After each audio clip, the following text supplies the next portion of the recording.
Assalamualaikum warahmatullahi wabarakatuh.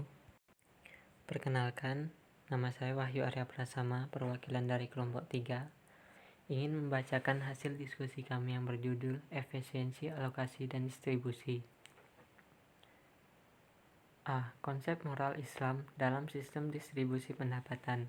Distribusi merupakan suatu usaha penyaluran barang dan jasa dari konsumen kepada produsen sehingga penggunaannya sesuai dengan yang dibutuhkan.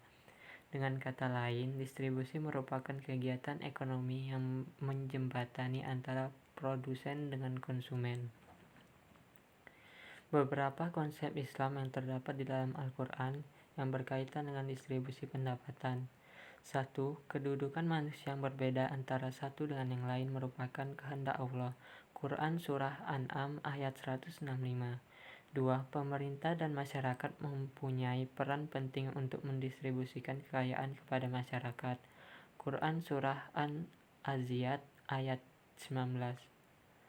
3. Islam menganjurkan untuk membagikan harta lewat zakat, sedekah, infak, dan lainnya guna menjaga keharmonisan dalam kehidupan sosial.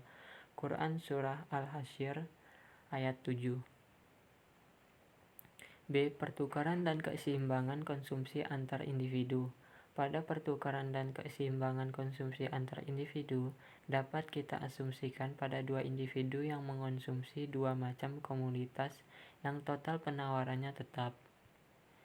C. Efisiensi alokasi. Efisiensi alokasi sering disebut Pareto efisien. Pareto adalah ekonomi Italia yang menulis konsep ini. Suatu alokasi dikatakan Pareto efisien apabila barang-barang yang tidak dapat dialokasikan uang untuk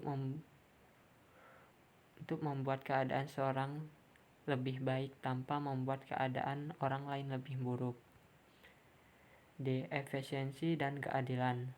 Efisiensi adalah perbandingan antara input dan output, di mana input digunakan setepat dan sebaik mungkin untuk memperoleh output yang terbaik.